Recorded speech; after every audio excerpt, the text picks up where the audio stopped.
Hello friends. आज के इस वीडियो में हम बात करेंगे RPSC second grade senior teacher online form fill up 2025 के लास्ट डेट अपडेट के बारे में। तो फ्रेंड्स यहाँ पर देखिए, राजस्थान लोक सेवा आयोग में जो friends vacancy second grade senior teacher की जो इस समय ऑनगोइंग है, जिसमें आपके 6500 पोस्ट हैं, इसके लिए आप ऑनलाइन आवेदन कर सकते हैं और इससे रिलेटेड जानकारी आपको jobrasa.com पर अवेलेबल है। इस वैकेंसी से रिलेटेड सारी जानकारी चेक करने के बाद ही आप इसमें ऑनलाइन आवेदन करेंगे। इसके लिए फ्रेंड जो लास्ट डेट है वो 17 सितंबर 2025 है। इस डेट से पहले आपको इसमें आवेदन करना होगा। एप्लीकेशन फीस, एलबीटी कंडीशन सब आप यहाँ पर चेकआउट कर सकते हैं। आपको jobrasa.com पर मैंने सारी जानकारी अवेलेबल कराई हुई है। अब बात करते हैं फ्रेंड्स, आपको इसमें कैसे आवेदन करना है। और ये लास्ट डेट अपडेट है, तो फॉर्म को ध्यान से चेक करें और उसके बाद ही आप इसमें ऑनलाइन आवेदन करें। यहाँ पर देखिए, लॉगिन और रजिस्टर का ऑप्शन आपको यहाँ पर देखने को मिलता है। जैसे लॉगिन आप यहाँ पर करना चाहते हैं तो अपनी एसएसओ आईडी पासवर्ड के साथ आप लॉगिन कर सकते हैं। एसएसओ आईडी पासवर्ड भूल गए हैं तो आप यहाँ पर फॉरगेट वाले ऑप्शन को यूज़ कर पाएंगे। ये तो हुई उन कैंडिडेट के लिए जिनके पास पहले से एसएसओ है, तो वो डायरेक्टली लॉगिन यहाँ से कर पाएंगे। पर मान लीजिए आपके पास एसएसओ है ही नहीं, तो आप रजिस्ट्रेशन वाले टैब पर क्लिक करेंगे। अब रजिस्ट्रेशन में दो तरह से आप यहाँ पर रजिस्टर कर सकते हैं। पहला जन आधार, दूसरा गूगल। जन आधार अगर आप सेलेक्ट करते हैं तो जन आधार की आईडी दीजिए, आपका नाम सेलेक्ट कीजिए और अपनी एसएसओ आईडी क्रिएट कर दीजिए। मान लीजिए आप अदर स्टेट कैंडिडेट हैं या फ्रेंड्स आप यहाँ पर बिना जन आधार के रजिस्ट्रेशन करना चाहते हैं, तो आपको सिंपली गूगल वाले ऑप्शन पर क्लिक करना होगा और आपकी जीमेल आईडी से आपको लॉगिन करना होगा। लॉगिन करने के बाद फ्रेंड जब आपकी मेल आईडी से आप लॉगिन करते हैं तो आपके सामने कुछ इस तरह का इंटरफेस आएगा। यहाँ पर देखिए, आपको गूगल शो देखने को मिलेगा, आपको यहाँ पर डिजिटल आईडी देखने को मिलेगी। अब ये आईडी आपकी ग्रीन कलर में है, इसका मतलब है ये आईडी अवेलेबल है। अगर ये आईडी अवेलेबल मान लीजिए नहीं है तो आपको यहाँ पर अपने अकॉर्डिंग आप इसे चेंजेस भी कर सकते हैं।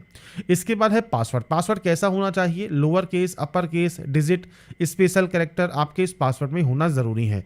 मैं आपको सैंपल शो कर देता हूँ। कुछ इस तरह का पासवर्ड आपको यहाँ पर रखना है। इस पासवर्ड को यहाँ पर फ्रेंड्स आप 2 बार टाइप करेंगे और उसके बाद अपना मोबाइल नंबर आप यहाँ पर दे सकते हैं और उसके बाद अपने रजिस्ट्रेशन को कंप्लीट कर सकते हैं। बस ये ध्यान रखिएगा, आपकी जो एसएसओ आईडी है और पासवर्ड ये आप ध्यान रखिएगा, जो कि आपको लॉगिन करते समय काम आएगा। इसके बाद फ्रेंड्स जब आपका रजिस्ट्रेशन कंप्लीट हो जाता है, अब आपको आपकी एसएसओ आईडी और जो आपका पासवर्ड है वो डालकर आपको सिंपली यहाँ से लॉगिन करना होगा। इसके बाद फ्रेंड्स यहाँ पर अब आपका जो नेक्स्ट ऑप्शन आएगा लॉगिन करने के बाद, वो आएगा अपडेट प्रोफाइल का। यहाँ पर देखिए, आपको अपडेट प्रोफाइल में भी एडिट का ऑप्शन मिल जाता है। आप यहाँ से भी अपने जो प्रोफाइल है उसको आप एडिट कर सकते हैं। आपका नाम हो गया, आपका डिस्प्ले नेम हो गया, आपकी जो डेट ऑफ बर्थ है आप इस कैलेंडर से सेलेक्ट कर सकते हैं। आपको आपकी जो डेट ऑफ बर्थ है वो आपको सेलेक्ट कर लेनी है, डेट, मंथ एंड ईयर। इसके बाद आप अपना जेंडर यहाँ पर सेलेक्ट करेंगे। आपका मोबाइल नंबर आप यहाँ पर दे सकते हैं।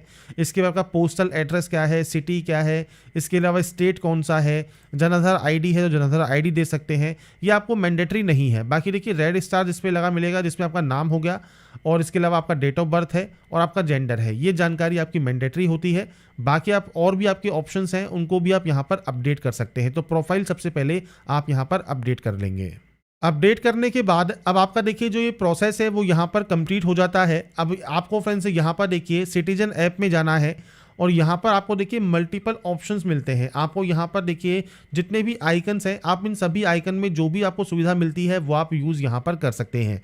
अब हमको जो आइकन चाहिए वो चाहिए रिक्रूटमेंट का, तो हम क्विक सर्च वाले ऑप्शन पर जाएंगे और यहाँ पर हम लिखेंगे रिक्रूटमेंट। तो आप रिक्रूटमेंट लिखेंगे तो देखिए रिक्रूटमेंट पोर्टल यहाँ पर आ जाएगा। आपको सिंपली इस ऑप्शन को सेलेक्ट करना है। अब आपके सामने यहाँ पर कुछ इस तरह का डैशबोर्ड ओपन होगा। अब यहाँ पर कहता है ओटीआर मैंडेटरी। अब यहाँ पर फ्रेंड्स देखिए, आपका ओटीआर जो है वो मैंडेटरी है, तो आपको यहाँ पर ओके पर क्लिक करना होगा, जिससे फ्रेंड्स आपका वन टाइम रजिस्ट्रेशन आप कंप्लीट कर सकें। वन टाइम रजिस्ट्रेशन आपको एक बार ही कंप्लीट करना होता है, एक बार ही आपको फीस पे करनी होती है। उसके बाद आप मल्टीपल फॉर्म अप्लाई कर सकते हैं। अब यहाँ पर देखिए, अगर आप राजस्थान के निवासी हैं तो आप यस करेंगे। जन आधार, आधार, एसएसओ आईडी, कोई भी एक ऑप्शन को आप सेलेक्ट कर सकते हैं। आधार कार्ड नंबर दीजिए, वेरीफाई पर क्लिक कीजिए। अगर आप राजस्थान के निवासी नहीं हैं और आप यहाँ पर नो करते हैं तो सेम आपको यहाँ पर आधार और एसएसओ का ऑप्शन मिलेगा। एसएसओ में आपकी देखिए एसएसओ के अकॉर्डिंग ऑटोमेटिक जानकारी यहाँ पर आ जाएगी, फादर नेम, मदर नेम, आपकी कैटेगरी, और ये आप यहाँ पर दे सकते हैं। बाकी कोशिश कीजिए, आप चाहे राजस्थान के निवासी हों या आप अदर स्टेट कैंडिडेट हों, आप यहाँ पर रजिस्ट्रेशन जो करें या ओटीआर करें वो आधार कार्ड के माध्यम से करें। तो इसमें फ्रेंड्स अपने आधार कार्ड नंबर को डालकर जैसे ही आप वेरीफाई पर क्लिक करेंगे और वेरीफाई पर क्लिक करने के बाद आपको ओटीपी आएगी आपके रजिस्टर मोबाइल नंबर पर। जो भी आपका आधार नंबर पे मोबाइल नंबर रजिस्टर है उस पर फ्रेंड्स आपको आपका आधार वेरीफाई करना होगा। आपका नाम, gender, father name, mother, date of birth, mobile number, mail ID, ये बेसिक जानकारी ऑटोमेटिक आपको शो हो जाएंगी। आपको यहाँ पर कैटेगरी आपको देखने को मिलेगी जो कि जनरल रहेगी अदर स्टेट कैंडिडेट के लिए, क्योंकि हमने यहाँ पर नो किया है। अगर आप यहाँ पर यस करते हैं तो आपको यहाँ पर देखिए general, EWS, MBC, OBC non creamy layer, SC category, ये सब आपको देखने को मिलते हैं। इसके बाद अगर आप पीएच कैटेगरी में आते हैं तो आप यस कर सकते हैं, नहीं तो आप नो करेंगे। नीचे आपका एड्रेस सेक्शन है तो पूरा एड्रेस लाइन 1, एड्रेस लाइन 2 में आपका एड्रेस दीजिए, सिटी कौन सी है, स्टेट कौन सा है, डिस्ट्रिक्ट कौन सा है वो आप दे सकते हैं। अदर स्टेट है तो आप अदर स्टेट सेलेक्ट कर सकते हैं। आपका फ्रेंड्स राजस्थान स्टेट है तो राजस्थान स्टेट आप सेलेक्ट कर सकते हैं। इसके बाद आपका फ्रेंड्स ये एड्रेस सेम है तो आप सेम एज पर क्लिक कर देंगे तो ये कॉपी हो जाएगा। अलग अलग है तो आप अलग अलग एंट्री कर सकते हैं और उसके बाद आप नेक्स्ट स्टेप पर क्लिक कर देंगे। इसके बाद फ्रेंड्स नेक्स्ट ऑप्शन आता है आपके स्टेप 2 ई केवाईसी का। अब यहाँ पर देखिए जो केवाईसी आपको करनी है इसमें आपको आपकी लाइव फोटो यहाँ पर कैप्चर करनी होगी। अब यहाँ पर फ्रेंड्स आप देखिए टेक फोटो पर क्लिक करेंगे, आपको इस ऑप्शन पर क्लिक करना है। इसके बाद फ्रेंड्स आपको यहाँ पर एग्री करना होगा इंस्ट्रक्शंस के लिए और टेक फोटो आप यहाँ पर कर सकते हैं। आपका जो वेब कैमरा है उससे आपकी जो लाइव फोटो है वो आपकी यहाँ पर कैप्चर हो जाएगी। ऐसे ही आपका डिक्लेरेशन, अब देखिए डिक्लेरेशन क्या है, सिंपल आपको दिया गया है। आप इस ऑप्शन पर क्लिक करेंगे, आपके सामने एक नमूना आ जाएगा जो कि आप चेक कर सकते हैं। तो ये फ्रेंड्स आपको प्रिंट आउट निकलवाना है, हिंदी में आपकी डिटेल्स को फिल करना है, सिग्नेचर करना है। आपको हिंदी प्रारूप दिया गया है, ऐसे ही इंग्लिश प्रारूप दिया गया है। आई के बाद अपना नाम, father name, date of birth लिखेंगे, आपकी सेल्फ हैंडराइटिंग में सिग्नेचर करेंगे, एसएसओ आईडी मेंशन करेंगे, एड्रेस मेंशन करेंगे और उसके बाद दोबारा से इसे स्कैन करके आप यहाँ पर पीडीएफ फॉर्मेट में इसे अपलोड करेंगे। ऐसे ही अब आपको यहाँ पर सिग्नेचर अपलोड करना है। अपलोड वाले ऑप्शन पर क्लिक कीजिए और उसके बाद आपकी फ्रेंड्स से देखिए जो फाइल है वो आप यहाँ पर सेलेक्ट कर सकते हैं, आपका सिग्नेचर आ जाएगा। ये फ्रेंड्स इंग्लिश में रहेगा, यहाँ पर आपको सिग्नेचर जो देना है वो हिंदी में देना है। तो यहाँ पर फ्रेंड्स आपका देखिए जो सिग्नेचर है वो हिंदी में आप कर देंगे, इंग्लिश में कर देंगे, डिक्लेरेशन आप यहाँ पर अपलोड कर देंगे, आपकी लाइव फोटो आप यहाँ पर कैप्चर कर लेंगे।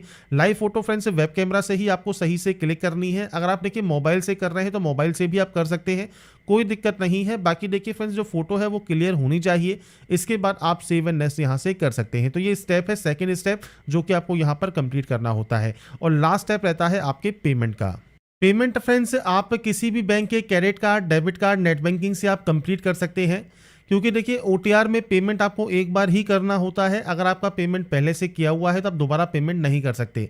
अब यहाँ पर पेमेंट करने का प्रोसेस का मैंने फ्रेंड्स प्रीवियस भी एक ओटीआर का वीडियो बनाया हुआ है जिसमें हमने बात की थी कैसे आप ओटीआर को कंप्लीट कर सकते हैं। वो वीडियो आप हमारे चैनल पर जाकर A24 नॉलेज पर आप चेक कर सकते हैं। एसएससी जो आपका एसएसओ का जो पोर्टल है उसका जो ओटीआर है उसका फुल प्रोसेस मैंने आपको यहाँ बताया हुआ है। बाकी जब आपका पेमेंट जैसे ही आप कंप्लीट कर देंगे आपका ओटीआर नंबर जनरेट हो जाएगा और ओटीआर नंबर जब आपका जनरेट यहाँ पर हो जाता है इसके बाद आप फॉर्म को अप्लाई कर सकते हैं। अब यहाँ पर देखिए फ्रेंड्स आपका देखिए जो रिक्रूटमेंट पोर्टल है आपको इस ऑप्शन पर क्लिक करना होगा। रिक्रूटमेंट पोर्टल पर क्लिक करने के बाद आपके सामने आपका कुछ देखिए कुछ इस तरह का एक डैशबोर्ड ओपन होगा। अब इसका फ्रेंड्स देखिए जो इंटरफेस है पूरी की तरह से चेंज कर दिया गया है और आपका जो ये लेटेस्ट पोर्टल है इससे ही अब आपको ये आवेदन करना होगा। आपकी सारी जानकारी आपको यहाँ पर देखने को मिल जाती है। आपने कितने रिक्रूटमेंट के लिए अप्लाई किया हुआ है, कितने एग्जाम आपने अपेयर किए हुए हैं, कितने एग्जाम आपने मिस कर दिए हैं, वो सब जानकारी आप यहाँ पर चेकआउट कर सकते हैं। इसके बाद फ्रेंड्स आप स्क्रॉल करते हुए नीचे आएंगे तो यहाँ पर फ्रेंड्स आपको देखिए ऑनगोइंग रिक्रूटमेंट सेक्शन मिलेगा, जहाँ पर फ्रेंड्स आपको जो ऑनगोइंग वैकेंसीज है वो आपको यहाँ पर देखिए देखने को मिल जाती हैं। हम यहाँ पर बात कर रहे हैं सेकंड ग्रेड टीचर की जो कि है senior teacher secondary education competitive exam 2025, जिसकी लास्ट डेट है 17 सितंबर 2025। इसके लिए आपको अप्लाई नाउ का ऑप्शन मिलता है, आप इस पर क्लिक करेंगे। क्लिक करने के बाद अब आपके सामने सब्जेक्ट की लिस्ट आ जाएगी। तो आपको इनमें से जिस भी सब्जेक्ट के लिए अप्लाई करना है आपको फ्रेंड्स सिंपली उस सब्जेक्ट वाले ऑप्शन को सेलेक्ट करना होगा। इस सेलेक्ट करने के बाद आपका जो फॉर्म है वो स्टार्ट हो जाएगा और आप इसमें अप्लाई कर पाएंगे। अब आपका फ्रेंड्स से देखिए जो फॉर्म है वो स्टार्ट हो गया है। अब आपको यहाँ पे सबसे पहले आपकी कैटेगरी सेलेक्ट कर सकते हैं। पीएच कैटेगरी में आते हैं तो अपनी कैटेगरी को सेलेक्ट कर लीजिएगा, नहीं तो आप नॉट एप्लीकेबल कर देंगे। अगर आप यहाँ पर कोई ऑप्शन सेलेक्ट करते हैं तो यहाँ पर आपकी सब कैटेगरी भी आपको सेलेक्ट करनी होगी। आपको स्क्राइब चाहिए नहीं चाहिए वो जानकारी आप प्रोवाइड कर सकते हैं। मैरिटल स्टेटस क्या है वो आपको यहाँ पर देना होगा। आपके फ्रेंड्स यहाँ पर ये कोई ऑप्शन अगर आपका एप्लीकेबल है तो आप दे सकते हैं। जीवन साथी का नाम क्या है वो आपको देना है। स्पाउस फादर नेम आपको देना है। जीवन साथी के पिता का नाम आप यहाँ पर मेंशन कर सकते हैं। इसके बाद शादी की तारीख जो आपकी मैरिज डेट है वो आपको देना है। बच्चों की संख्या आपको देनी है 1/6/2002 से पहले, 1/6/2002 के बाद पैदा हुए बच्चों की संख्या। इसके बाद नीचे आपका मोबाइल नंबर रहेगा, व्हाट्सएप मोबाइल नंबर रहेगा, आपकी मेल आईडी रहेगी, आपका आधार कार्ड नंबर है, पासपोर्ट नंबर है, जन आधार आईडी नंबर है। तो इनमें से जो भी ऑप्शन आपका एप्लीकेबल है आप अपने अकॉर्डिंग यहाँ पर एंट्री कर सकते हैं। ये आपकी सारी की सारी पर्सनल डिटेल्स हैं जो कि आपको यहाँ पर एंटर करनी होगी। इसके बाद नेक्स्ट ऑप्शन आता है आपके फ्रेंड से टीएसपी एरिया का। तो अगर आप टीएसपी एरिया से बिलोंग करते हैं तो आप यहाँ पर यस कर सकते हैं। अगर आप टीएसपी एरिया से बिलोंग नहीं करते हैं तो आपको सिंपली नो करना है। अदर स्टेट कैंडिडेट है तो भी आपको यहाँ पर नो ही करना होगा। अब देखिए अगर आप यहाँ पर यस करते हैं तो क्या होगा। आप यहाँ पर यस करते हैं और मान लीजिए एड्रेस एंटर करने के बाद नेक्स्ट स्टेप पर जाते हैं तो आपके सामने कुछ इस तरह का इंटरफेस आएगा। और यहाँ पर देखिए आपको फ्रेंड्स होम स्टेट तो आपका राजस्थान जो भी आपको देखने को मिल रहा है। अब जो ये होम डिस्ट्रिक्ट है इसमें देखिए केवल आपको यही डिस्ट्रिक्ट देखने को मिलेंगे क्योंकि आपने वहाँ पर यस किया होगा टीएसपी एरिया में। तो जो टीएसपी एरिया में जो भी डिस्ट्रिक्ट्स आते हैं वो आपको यहाँ पर देखने को मिलते हैं। तो अगर आप इन एरिया से बिलोंग करते हैं, आपके पास टीएसपी एरिया का कोई सर्टिफिकेट है तो ही आप वहाँ पर यस करेंगे। तो ये फ्रेंड्स मैंने आपको ऑप्शन बता दिया है। अगर आप यहाँ पर यस करते हैं तो आपको ये प्रॉब्लम आ सकती है। अगर आप उन एरिया से बिलोंग करते हैं, सर्टिफिकेट है, तभी आप यस करेंगे, नहीं तो आप नो करेंगे। इसके बाद है कॉरेस्पॉन्डेंस एड्रेस, मतलब प्रेजेंट एड्रेस। पूरा एड्रेस क्या है, एड्रेस लाइन 1 2 3 में आप एंटर कर सकते हैं। स्टेट कौन सा है, डिस्ट्रिक्ट कौन सा है, सिटी या विलेज कौन सा है, पिन कोड क्या है, ये आपको बेसिक जानकारी है आपके एड्रेस की जो आपको देनी है। और उसके बाद नेक्स्ट स्टेप पर आपको क्लिक कर देना है। इसके बाद आप यहाँ से कंफर्म कर देंगे। इसके बाद नेशनलिटी है, होम स्टेट आपका यहाँ पर हो गया, डिस्ट्रिक्ट हो गया। अब देखिए आपको सभी डिस्ट्रिक्ट यहाँ पर देखने को मिल जाएंगे राजस्थान के। इसके बाद आपका ब्लॉक है, अगर ब्लॉक है तो आप यहाँ पर सेलेक्ट कर सकते हैं। अब मान लीजिए ब्लॉक नहीं है या आपको नहीं पता है तो आप यहाँ पर इसे ब्लैंक छोड़ सकते हैं क्योंकि रेड स्टार जो है वही आपको मैंडेटरी रहता है। आपकी सिटी आप यहाँ से सेलेक्ट कर सकते हैं। विलेज है तो विलेज आप सेलेक्ट कर सकते हैं। विलेज में नहीं रहते हैं तो आप इस ऑप्शन को ब्लैंक छोड़ सकते हैं। सेटल्ड हुए हैं इंडिया में किसी अदर कंट्री से तो आप यस या नो कर सकते हैं। एक्स सर्विसमैन मान लीजिए आप हैं तो आप एक्स सर्विसमैन में यस करते हैं तो सर्विस स्टेटस रिटायर्ड है, इन सर्विस हैं तो आप वो जानकारी प्रोवाइड कर सकते हैं, नहीं तो आप नो करेंगे। स्पोर्ट्स पर्सन मान लीजिए हैं तो आप नेशनल है, इंटरनेशनल प्लेयर हैं, वो आपको सेलेक्ट करना है। आपके स्पोर्ट्स की जानकारी आपको प्रोवाइड करनी होगी, नहीं तो आप इसमें भी नो करेंगे। आप एनसीसी कैडेट इंस्ट्रक्टर हैं तो यस या नो कर सकते हैं। एक्स प्रिजनर है तो यस या नो कर सकते हैं। एग्जिटिंग गवर्नमेंट डिपार्टमेंट में वर्किंग है तो आप यस या नो कर सकते हैं। आपको कोई एडिशनल कैटेगरी में छूट चाहिए तो वो आप दे सकते हैं, नहीं तो आप इसे भी ब्लैंक छोड़ेंगे। तो फ्रेंड्स बेसिक ऑप्शंस आपके यहाँ पर रहते हैं जो कि आपको एंटर करने हैं और उसके बाद आपको नेक्स्ट स्टेप पर क्लिक कर देना है। इसके बाद नेक्स्ट ऑप्शन क्वालिफिकेशन का रहेगा। क्वालिफिकेशन में आपको इस ऑप्शन को टिक करना है। टिक करने के बाद अब आपको क्वालिफिकेशंस एंटर करनी है। 10th के लिए आप चाहें तो ऑल जनरल सब्जेक्ट यहाँ पर लिख सकते हैं। अगर आप यहाँ पर अपनी सब्जेक्ट्स की एंट्री करना चाहें तो सब्जेक्ट्स की जो आप एंट्री है वो भी आप यहाँ पर कर सकते हैं कुछ इस तरह से। तो आपकी जितनी भी सब्जेक्ट्स हैं वो फ्रेंड्स आपको आपकी मार्कशीट पर देखने को मिल जाती हैं। आपको सब्जेक्ट्स की एंट्री करनी है। इसके बाद आपको यहाँ पर आपके बोर्ड का नाम मेंशन करना होगा, 10th का रोल नंबर देना होगा, रिजल्ट आपका सीजीपीए है, परसेंटेज है, आपका ईयर ऑफ पासिंग क्या है, इसके अलावा फ्रेंड्स आपका परसेंटेज ऑफ ग्रेड क्या है वो आपको यहाँ पर प्रोवाइड करना है। ऐसे ही सीनियर सेकेंडरी में भी आपको फ्रेंड्स आपकी सब्जेक्ट्स के जो नेम है वो आपको यहाँ पर देने होंगे। तो आपने फ्रेंड्स जो सब्जेक्ट्स यहाँ पर पढ़ी हैं वो आप यहाँ पर एंटर कर सकते हैं। तो यहाँ पर फ्रेंड्स जो भी जानकारी है वो मैं फ्रेंड्स सिर्फ सैंपल के तौर पर आपको फिल कर रहा हूँ। आपके अकॉर्डिंग जो भी आपकी सब्जेक्ट्स रही है वो आपको यहाँ पर एंटर करनी है आपकी मार्कशीट के अकॉर्डिंग। इसके बाद सेम आपको यहाँ पर बोर्ड का नाम देना है, 12th का रोल नंबर देना है, सेम आपका परसेंटेज है, सीजीपीए है, आपका पासिंग ईयर क्या है, आपकी परसेंटेज कितनी है वो आपको देनी है। डिग्री में आपने कौन कौन सी सब्जेक्ट्स यहाँ पर पढ़ी हुई हैं तो ये भी आपको यहाँ पर प्रोवाइड करना है। तो यहाँ पर फ्रेंड्स आपके अकॉर्डिंग जो भी आपकी जो मेजर सब्जेक्ट्स आपकी हैं वो आपको यहाँ पर एंटर करना होगा। ये एंटर करने के बाद आपको फ्रेंड्स नेक्स्ट ऑप्शन सेम यहाँ पर मिलेगा आपके जो यूनिवर्सिटी का है। तो पूरा नाम आप यहाँ पर लिखिएगा, मैं सिर्फ सैंपल के तौर पर शॉर्ट में लिख रहा हूँ। आपके अकॉर्डिंग आपका एक्चुअल डाटा आपको देना है, रोल नंबर मेंशन करना है, आपका रिजल्ट क्या है, परसेंटेज है, अवेटेड है वो आप जानकारी दे सकते हैं, ईयर ऑफ पासिंग क्या है वो आपको यहाँ पर प्रोवाइड करना होगा और आपकी परसेंटेज क्या है वो आपको यहाँ पर प्रोवाइड करनी है। इसके बाद आता है फ्रेंड्स आपका देखिए जो 3 ऑप्शन है ये मैंडेटरी है। इसके बाद आता है बीएड, या डिप्लोमा इन एजुकेशन आपके पास है, या पीजी डिग्री आपके पास है, या अदर क्वालिफिकेशन है, तो ये अपने अकॉर्डिंग ऑप्शंस को आप सेलेक्ट करेंगे। अब यहाँ पर फ्रेंड्स देखिए जो क्वालिफिकेशन है वो आपको यहाँ पर दी गई है। जैसे डिग्री यहाँ पर रिक्वायर्ड है कंसर्न सब्जेक्ट में, एज ए ऑप्शनल सब्जेक्ट आपने पढ़ा हो जो कि इन सब्जेक्ट के लिए है, आपके पास डिग्री या डिप्लोमा इन एजुकेशन यहाँ पर होना चाहिए। विज्ञान के लिए भी फ्रेंड्स आपसे कहा गया है डिग्री आपके पास होनी चाहिए, एटलीस्ट 2 सब्जेक्ट्स आपके पास ऑप्शनल सब्जेक्ट होनी चाहिए जो कि आपको यहाँ पर दिया गया है। साथ में डिग्री या डिप्लोमा इन एजुकेशन आपके पास रिक्वायर्ड रहेगा। सामाजिक विज्ञान के लिए भी ग्रेजुएट डिग्री आपके पास होनी चाहिए जिसमें एटलीस्ट 2 सब्जेक्ट आपके पास हो जो कि आपको यहाँ पर लिस्ट दी गई है। साथ में फ्रेंड्स डिग्री या डिप्लोमा इन एजुकेशन आपका रिक्वायर्ड रहता है। और इन तीनों के लिए ही working knowledge of Hindi written का देवनागरी स्क्रिप्ट में आपको नॉलेज होनी चाहिए, राजस्थानी कल्चर की नॉलेज होनी चाहिए। तो आप इनमें से जिस भी पोस्ट के लिए अप्लाई कर रहे हैं उस पोस्ट की जो मैंडेटरी क्वालिफिकेशन है वो आपके पास होना ज़रूरी है। तो यहाँ पर फ्रेंड्स आपने देखिए जो बीएड है वो किस सब्जेक्ट से की हुई है वो आप यहाँ पर इस तरह से एंटर कर सकते हैं। आपकी फ्रेंड्स डिग्री पर जो सर्टिफिकेट होता है उस पर ये सब्जेक्ट मेंशन होती हैं। इसके बाद सेम आपको यहाँ पर यूनिवर्सिटी का नाम देना होगा, आपका सेम परसेंटेज है या रिजल्ट अवेटेड है मान लीजिए तो आप रिजल्ट अवेटेड भी दे सकते हैं, और आप पास आउट हैं तो आप परसेंटेज आपने कब इसको पास किया है वो जानकारी आप देंगे, और आपकी परसेंटेज कितनी है वो आपको यहाँ पर एंटर करना होगा। तो बेसिक ऑप्शन है जो कि आप यहाँ पर एंटर कर सकते हैं।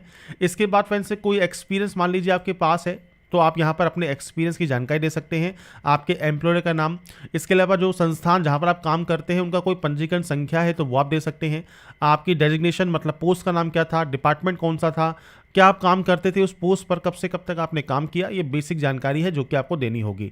मल्टीपल अगर एक्सपीरियंस है तो आप ऐड यहाँ से कर सकते हैं, कोई एक्सपीरियंस नहीं है तो आप सिंपली नो करेंगे और उसके बाद आप नेक्स्ट स्टेप पर क्लिक कर सकते हैं। तो ये फ्रेंड्स आपको जानकारी फिल करनी है आपके अकॉर्डिंग, आपकी मार्कशीट एंड सर्टिफिकेट के अकॉर्डिंग, और उसके बाद ही आप नेक्स्ट स्टेप पर जाएंगे। इसके बाद फ्रेंड्स जैसे ही आप नेक्स्ट स्टेप पर क्लिक करेंगे यहाँ पर फ्रेंड्स आपको देखिए जो है एक डिस्क्लेमर मिलेगा, आपको सिंपली यहाँ से इस डाटा को टिक करना है, सेंड ओटीपी आपको करना होगा। सेंड ओटीपी करने के बाद फ्रेंड्स आपके पास एक ओटीपी आएगी, वो ओटीपी आपको वेरीफाई करनी होगी, उसके बाद ही आपका नेक्स्ट स्टेप ओपन होगा। इसके बाद फ्रेंड्स आपको यहाँ पर अपलोड करने हैं फोटोग्राफ, सिग्नेचर और लेफ्ट थंब इंप्रेशन। फोटोग्राफ आपका ऑटोमेटिक अपलोड रहेगा जो कि ओटीआर से आ जाएगा, सिग्नेचर आपको अपलोड करना होगा और लेफ्ट थंब इंप्रेशन अपलोड करना होगा, और ये आप जेपीजी फॉर्मेट में अपलोड करेंगे। तो यहाँ पर फ्रेंड्स मैंने देखिए सैंपल के तौर पर सिग्नेचर और लेफ्ट थंब इंप्रेशन अपलोड कर दिया है। 20 से 50 KB में आपको ये अपलोड करना है। विजिबल बॉडी मार्क में कोई भी कट का निशान है, कोई मोल है, कोई बर्न का निशान है तो आप दे सकते हैं, नहीं है तो आप सिंपली यहाँ पर नो मार्क की एंट्री कर देंगे और उसके बाद आपको नेक्स्ट स्टेप पर क्लिक कर देना होगा। अब जो ये नेक्स्ट स्टेप है ये फ्रेंड्स आपके प्रीव्यू का है, तो जो भी जानकारी आपने फिल की है वो एक बार आप चेक कर लें। अगर आपको लगता है कोई गलती हो गई है तो आप उस गलती को अपडेट करके सही कर सकते हैं, और आपको लगता है कोई भी गलती नहीं हुई है तो आप यहाँ से डाटा को डिक्लेयर करेंगे। डिक्लेयर करने के बाद यहाँ पर एक ऑप्शन है फाइनल सबमिट का, आप यहाँ से फॉर्म को फाइनल सबमिट कर देंगे। तो यहाँ पर फ्रेंड्स देखिए जानकारी है फॉर्म को अप्लाई करने की, RPSC second grade online form fill up 2025, ये आप कैसे अप्लाई कर सकते हैं उसके लास्ट डेट अपडेट के बारे में मैंने आपको जानकारी प्रोवाइड कर दी है। बाकी की जानकारी आप राजस्थान सिंगल साइन ऑन की वेबसाइट पर, आरपीएससी की वेबसाइट पर जाकर चेकआउट कर सकते हैं, या आप वीडियो डिस्क्रिप्शन में jobrasa.com पर जाकर चेकआउट कर सकते हैं। अगर आपको हमारा ये वीडियो अपडेट पसंद आया है तो लाइक, सब्सक्राइब एंड शेयर जरूर कीजिएगा। बाकी की जानकारी के लिए ऐसे ही बने रहिए हमारे साथ, देखते रहिए हमारा YouTube channel. Thanks for watching.